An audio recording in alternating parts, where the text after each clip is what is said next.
we raised $6 million in 10 days, right? And the broker said, you need to say that to every single person that you talk to as we raised $6 million in 10 days because it communicates, right, the trust that you have from your investor base.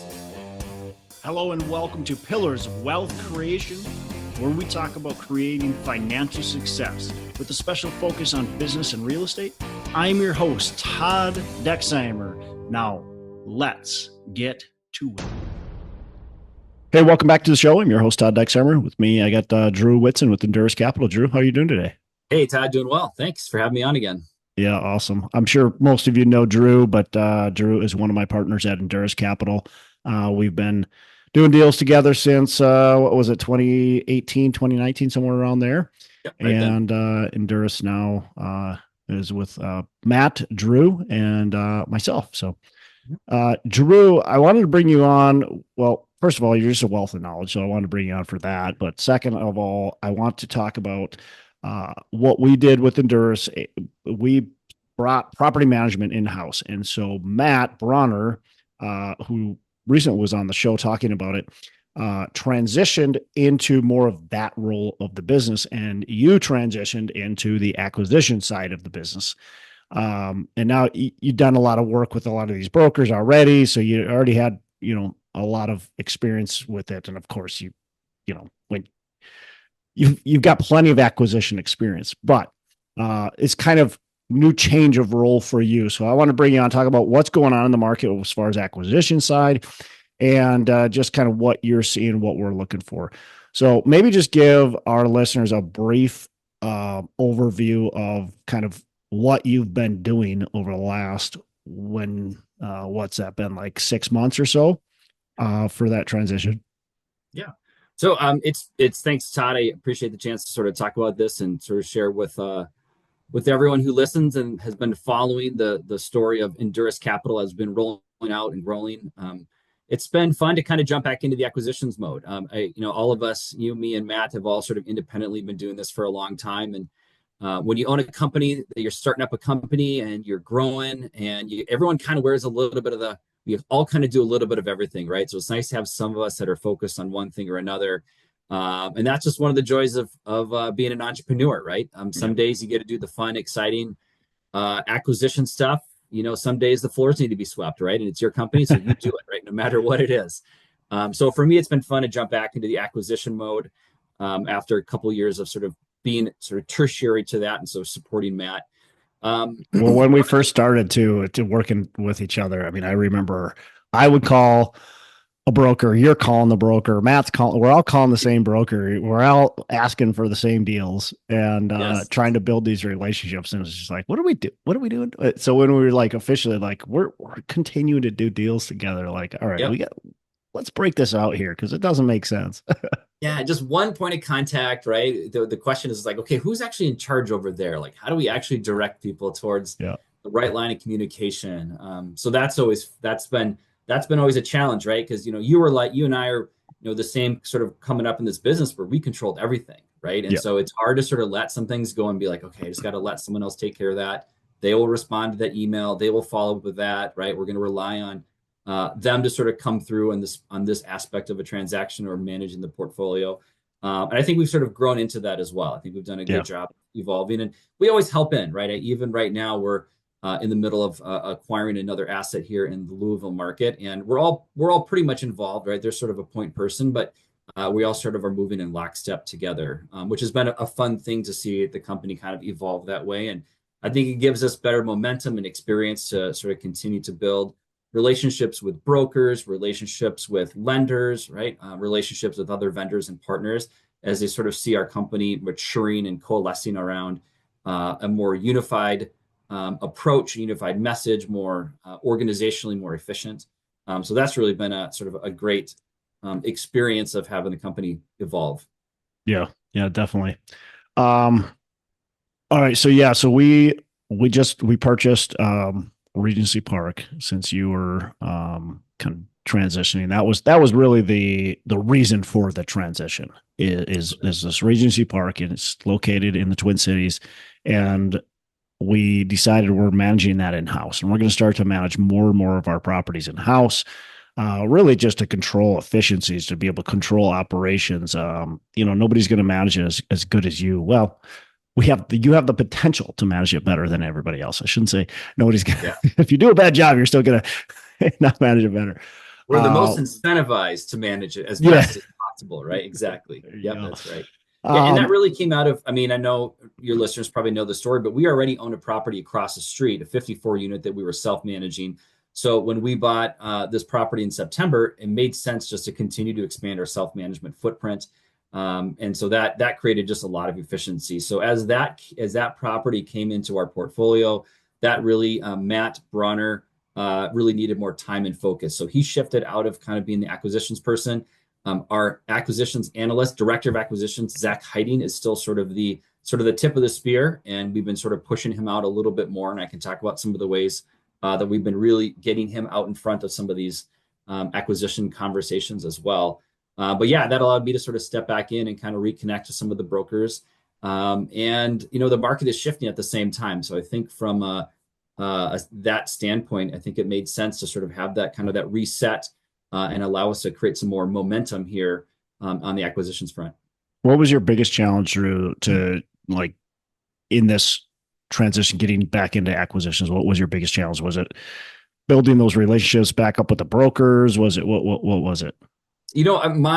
My hesitation really was sort of twofold. I think one was those broker relationships, right? We've done a lot of deals outside of the state of Minnesota, and I've not been the point person, right? I've probably showed up on some emails.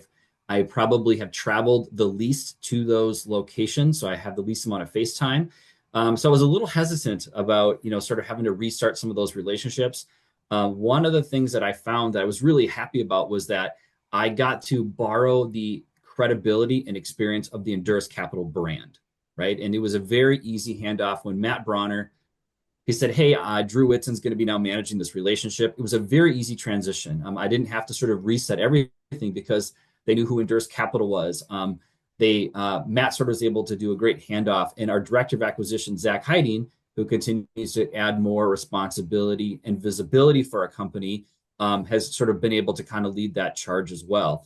One of the changes that I made right away when I started to take over was that Zach is now, when we write a letter of intent, Zach is actually not physically, but he's the one who's signing the LOI, sending it back to brokers and sending it. So we're trying to get Zach's name out in front of there as a representative of the ownership group. So as things change behind the scenes, whether it's you, me, or Matt sort of stepping in, Zach continues to be the focal point of the Endurus Capital relationship with these brokers. So that really, I think, has helped give him some more responsibility. It's helped really elevate his position with the brokers and the sellers, that he is a full representative of the company.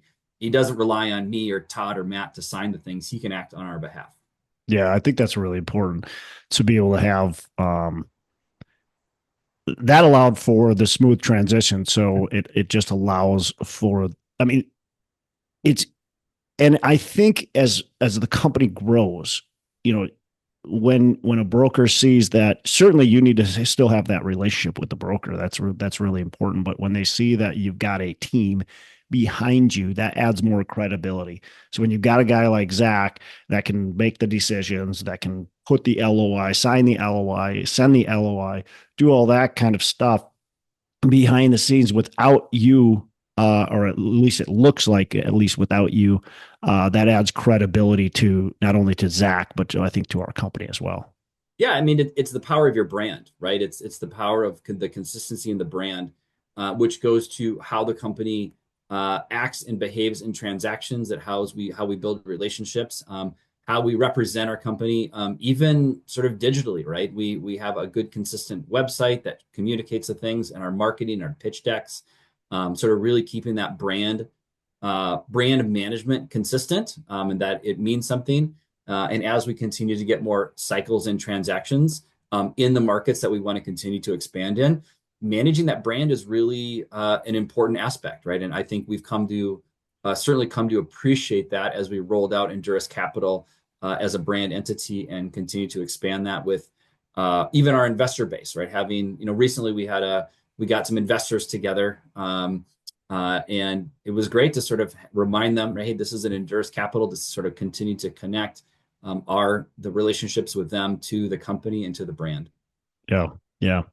Yeah, the brand is powerful when brokers see that you're doing deals and they understand that you can get things closed, and they start to feel like, okay, before it was the Matt, Drew, and Todd show, and that was just odd to brokers. They didn't know who to call. They didn't know who was in charge. They didn't know if we were going to actually partner on the next deal together because it was the Matt, Drew, and Todd show, right? And so now it's Endurus Capital. So they see Endurus Capital. They see that Endurus purchased another property in the market, whether they were involved or not. They still see the name Endurus. And now, we just closed on this deal in North St. Paul. We're closing on another deal in Kentucky, Brettlinger townhomes, Brettlinger Park. These brokers in Louisville are going to see that we closed on it. Every single broker is going to know that we closed on this $24 million purchase. And that's the power of the brand. Now, Endurus is going to be associated with that. The brokers are going to see that, and they're going to recognize that we are closing deals. Yep. Yeah. When we closed our North St. Paul deal, one of the things I told Zach as our director of acquisitions is to say, getting a deal of this size done from the person we bought it for the way the deal was structured, to the success of getting the equity and getting it closed early. I said, that's absolute kindling for him to go out and build relationships and continue to emphasize with the brokers. I said, look, I want you to go on for the next 2 or 3 weeks, all I want you to do is call brokers and talk about this transaction and how it went. And that we got it closed early, right? And how we're expanding, how we're self-managing, right? And so he can tell the vertical integration story of that. We raised all the capital, we tracked down the deal, we closed it, and we're self-managing, right? And so that's a powerful thing for Zach to be able to communicate the momentum that we have, right? So I gave him this assignment to say, look, this is your talking point here, is using this as an example of how we're expanding our business both locally and out in Kentucky, talking about doing more self-management in some of these out party markets.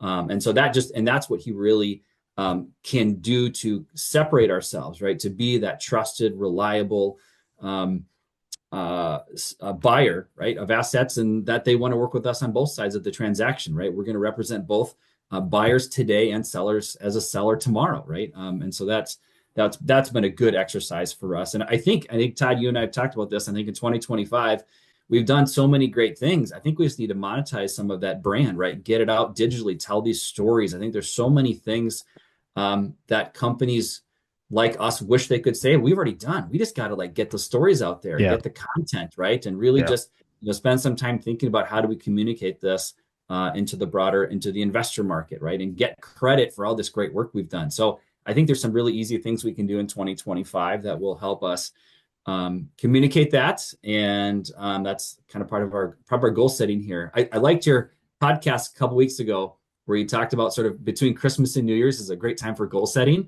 right? We'll get a deal closed. Let's set some goals. Right? Let's think about what went well and what we can do. And I think that's an excellent time and from timing and just the cadence of life to get some of those things down and make a plan for the next year.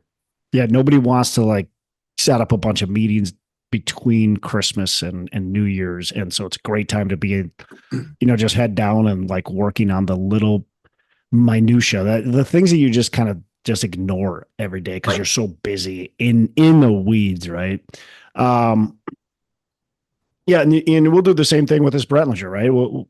Zach will get out there and he'll talk with all the local area brokers and in Louisville and let them know that we closed this deal. And and quite frankly, we're also buying in Columbus, we're buying in the Twin Cities, Lexington, those, even closing on this Brettlinger, he can use to say, hey, we just closed on another deal. Yep. Right. Yep. We're still looking for deals. We're still active. We're still hungry. What do you got? Sure. You talked with, I know a few brokers. I don't remember how many, but you just were talking about kind of what do we do right? What do we do wrong? What can we do better? Just to kind of get an idea of where we're at compared to other people, which by the way, if you're a buyer, like I think that's super valuable to do. If you're a Mhm. buyer and you're out in the market, but just be like, hey, what are the people that are winning bids? What are they doing? What are they saying? How are they acting? Like, what are we doing different?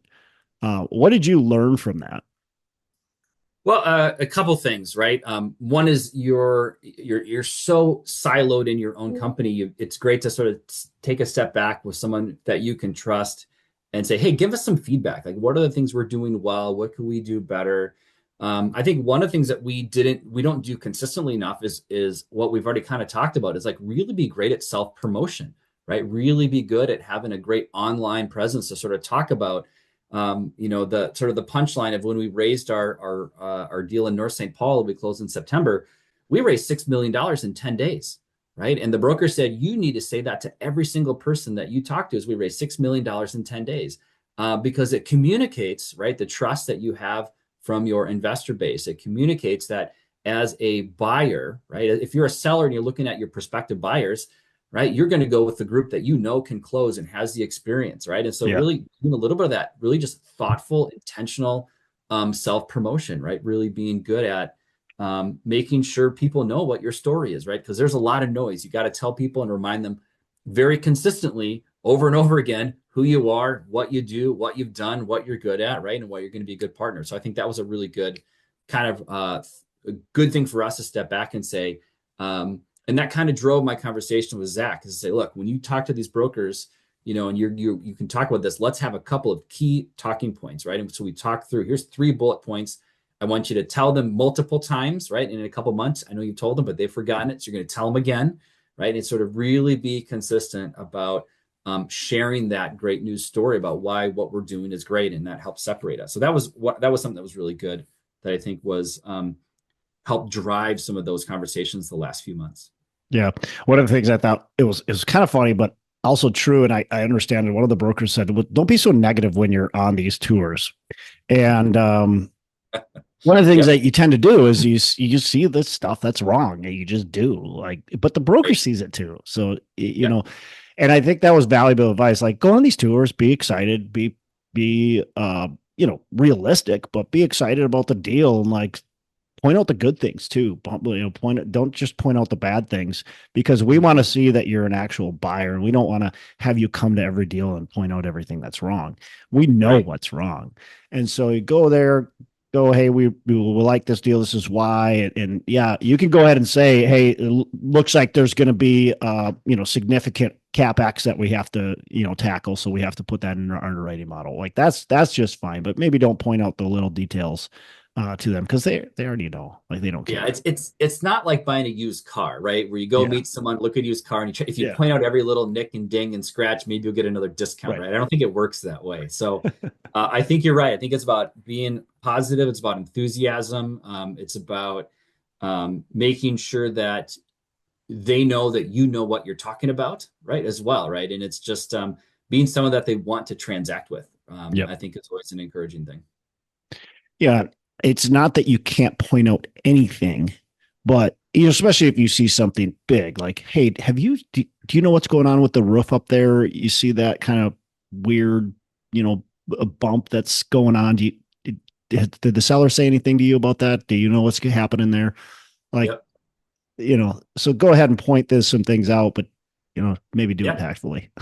Yeah, absolutely. And the goal of the broker here is to get a deal done, right? And they want to make sure that both the seller and the buyer can just at some point reach a price under terms that they can both agree on, right? And so that means they're trying to get us as buyers to pay a high enough price, and at some point the seller's got to pay a low enough price, right? So you're just trying to manage both of those sides of that transaction to get a deal done, right? Yeah. And um, I think one of the things we've done very consistently, and it happened with our North St. Paul deal that we just closed, it's happened with the Louisville deal that we're closing in this week, is that we're very patient, right? We're a great backup buyer. We are a great group that has a consistency. When we put them under Yeah. contract, we close, right? We don't back out of things because the debt fell through or because the equity fell through, right? Or we just weren't prepared. And so I think of the North St. Paul deal, that was something that we worked on for almost 3 years, right? We had identified that property across the street as something that we wanted. So it took us time to be patient and wait for that to evolve. The Louisville deal is something that we originally looked at in the summer of 2023, right? A year and a Yep. half ago. There's another deal you and I are working on here locally that has fallen through a couple times. And finally, the broker said, look, we're willing to sort of meet you at a price, but we need to have a buyer that is going to transact, that we can have confidence in, right? So as we look through our history, I think we can say that very often, is that we're not a big group, right? We don't have to transact to pay the bills. We are a group that can be patient. We can do one deal at a time, right? And so we can be patient. And I think that patience has really paid off in being able to build a reputation on getting deals done, building a reputation on when we say this is what we need to get something done, we're going to get it done, whether it's timing or equity or debt. So I think that served us really well. And we continue to tell that story of, hey, we would love to buy this deal. We're not going to top tick the price for you, but when it comes, if something falls through, right, or something happens or changes, here are the terms that we absolutely will do the deal on. So we try not to be tire kickers. We try to only, we try not even to lowball too many offers, right? When we're working with brokers, we can say, look, we're far on off. We're underwriting is far enough off from your guidance. I think we'd rather just sit this out versus give you a deal that would be either offensive or frustrate you or make you not want to work with us in the future. So we try to maintain that relationship through any acquisition process. Yep. Yeah. You can always ask, like, does it make sense? We're pretty far off on this one. Does it make sense to present an offer? Does that help you out in any way? Because we're not, like, this deal just doesn't work for us. But if that helps you out, we're happy to put in an LOI. I've done that before. Some brokers like that. Some brokers are like, nah, I don't, but it helps build relationships if you could just say, hey, does it make any sense? Like, should we put an LOI? Like, I know the guidance is, 15 million, but we're nowhere close. That's actually is a great way to add value to some of these brokers, right? They are these large apartment assets don't have a very easy way to understand the market clearing price, right? It's hard to know what these things are worth, right? You can get appraisals done, but they're just estimates and they're expensive and they take some time. So oftentimes Zach will help out a broker to say, look, I'm trying to do some price discovery for one of my clients. Can you just tell me, as a buyer in this market, how you would underwrite it, how you would think about, X, Y, or Z. And so sometimes we help write offers and do underwriting as a service to those brokers because they're just looking for some outside guidance. So sometimes we give pricing just to add value to them, just to maintain that relationship, knowing that we're probably not going to get the deal. We're just really doing them a favor, right? And I think that helps make us reliable. It helps give them some price signaling to the seller. Because I think that's really what we've seen the last 2 years is there's a big disconnect between what sellers want and what they used to have versus what it is today. And then we can talk more about sort of deal flow right now, but that's really sort of this mechanism that we can add value to these brokerage firms. Right. Yeah. And a lot of times it's just bringing down the seller's expectations. Like, the seller thinks it's worth 15 million. We come and we say it's worth 11. And the broker goes, look, I mean, this is a respectful buyer in the market. They own real estate. They're saying it's worth 11.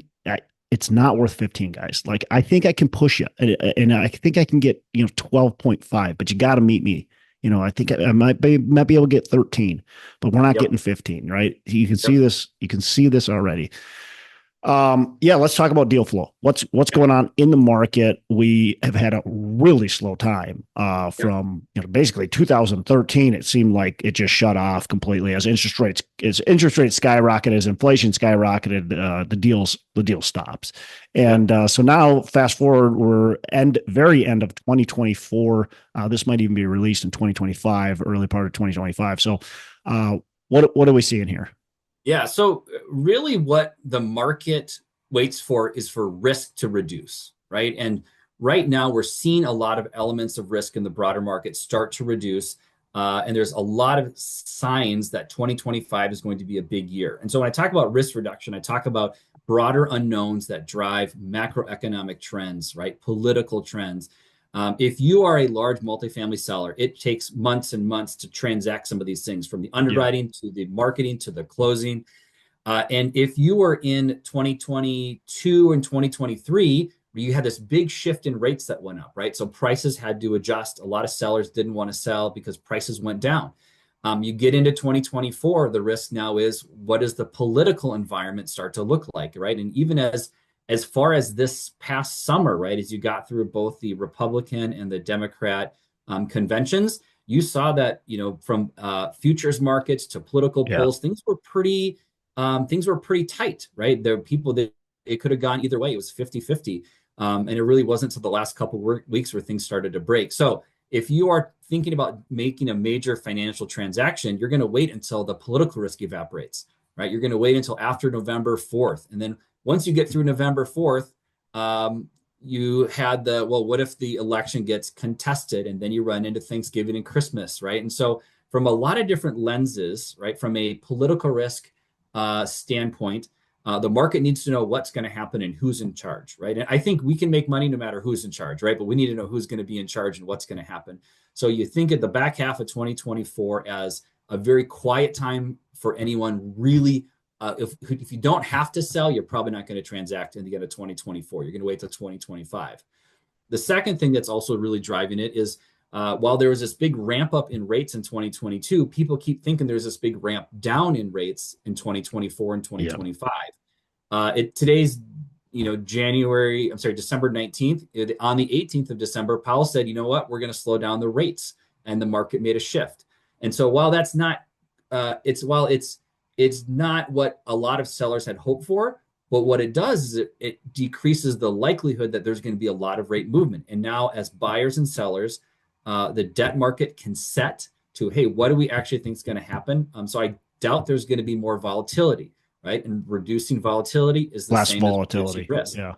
Right? Less volatility. So it was funny because there was a 25 basis points drop by the Fed, and it actually increased the treasuries, right? The 5-year, 10-year treasury both went up in response to not the 25 basis points cut, but the posturing from the Fed saying, we're doing this, but don't expect much more in the future, basically.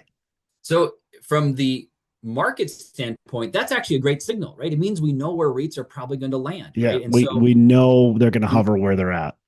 They're going to hover where they're at, and we can price things accordingly, right? And so 2025, and we hear this from us. So a couple standpoints is 2025 in Q1 is when we think there's going to be a lot of transactions starting to hit the market. We've heard that anecdotally from the individual brokers that we're working with.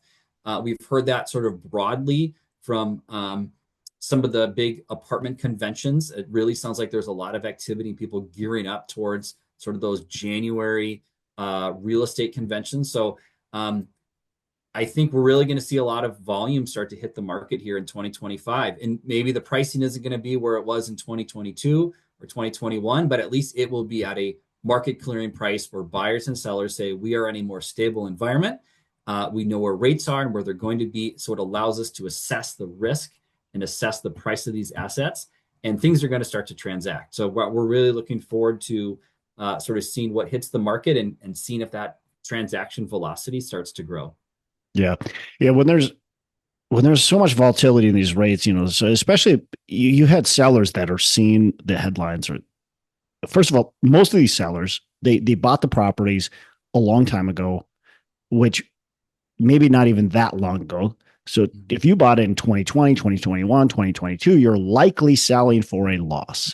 If you bought in 2018, 2019, you probably got some profit, but it's not as much as you had hoped for. Even if you bought in 2012, you saw the prices in 2020. You were getting broker price opinions in 2021 and 2022, and now you're getting a BPO, and you're going, wait a second, this is 25% less than it was just 2 years ago. So now you're looking at it, you see the volatility in the market, and you're like, well, interest rates are going down. The Fed keeps on saying that it's going down. I'm either going to hold on to this asset for longer until rates go down, or B, I'm going to sell it, but I know they're going down, so I'm going to get a better price. And the buyers are going, it's maybe, I don't know, is it going to go down? We got to buy it on today's rates, and it could go up because it's been goofy lately. And so there's this disconnect that has been happening for a long time. And I think you're right with certainty. in the market, which there's never certainty, but with more certainty in the market, more buyers and sellers can meet in reality versus, the seller going, well, rates are going to go down. Like, I'm just going to wait, or I can get a better price. Like, that's not reality. And buyers can go, well, yeah, we feel pretty confident today our rate's going to be, 5.8%. And I feel like tomorrow it's also going to be about 5.8%. So I can underwrite to that. Yeah, exactly. And one of the things in Endurus Capital that we really have emphasized, and you'll see that on our these transactions we've done recently, is everything we're doing is longer term fixed rate, low leverage debt, right? So both our September closing, our Kentucky closing, and the one that we're looking forward to right away in 2025, it's all 65% or less loan to value. And all those are going to have sort of fixed term debt as well, right? So we've really taken higher leverage out of our equation. We've taken interest rate volatility, right? We're using fixed debt, right? And so we're giving ourselves a lot of runway. And I tell you, we sure do. We sure appreciate the opportunity to be able to transact deals under those terms. And so it's part of the process of being patient, is to say, look, we need to be able to foot to these sorts of parameters, and we're getting those deals done. And I think it's why it's been a kind of a good, sort of a good response from our investor base, is when you can say, hey, we're using low leverage debt. We're taking some of that risk out. We're using low leverage. We're using fixed debt. It really just sort of helps communicate. We can focus on one thing, and that's execution, right? Execution of a business plan, execution of an operating plan, of a capital plan, without having to worry about this big sort of debt that's sitting out there. So that's really been a great way we've shifted our acquisition criteria as well. So that's Drew, I'm going to have you on not very long from here, and that's what I want to talk about the next time we're on, is the debt and what we're doing with the debt and why. And so we'll dive into that. So listeners, we'll dive. Drew and I will dive into kind of what our philosophy on that is, and why we've made some adjustments in that. Mm-hmm. All right. Anything else you want to hit on acquisition side? Otherwise, we'll wrap up. I think that's it. That's all the exciting stuff, and we're looking forward to a busy 2025. Yeah, we'll see what happens, but our goal is to get some properties across the finish line in 2025. I know we'll get a deal done here in the early part of the year, but we don't want to just be one. It's crazy, Drew. I mean, 2024, there was a time there for a long while that I thought we will not close a deal in 2024. I'm not sure if we will. I was like, man, that would be really a big bummer if we could not close a deal in 2024. We closed a deal in May of 2023.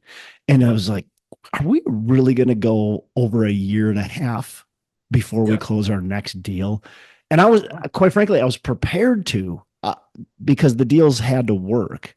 But now, fast forward, and starting tomorrow, we'll be closing on this deal here. We'll knock on wood, but we'll close on this deal. So we'll have 2 deals actually that we closed in 2024.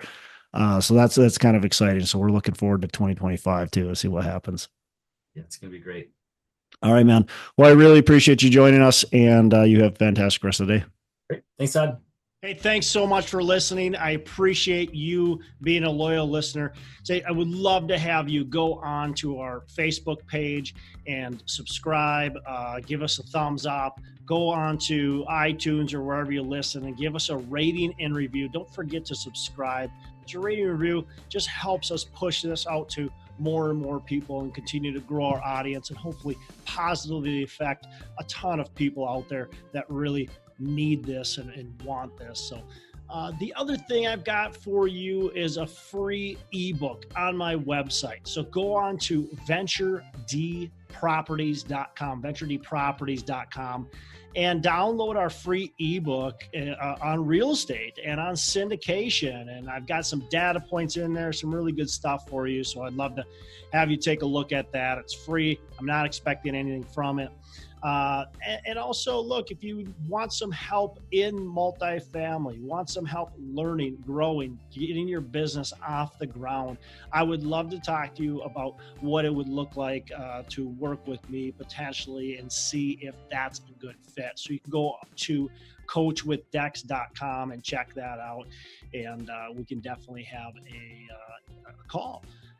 Thanks a lot for listening. You make it a fantastic rest of the day.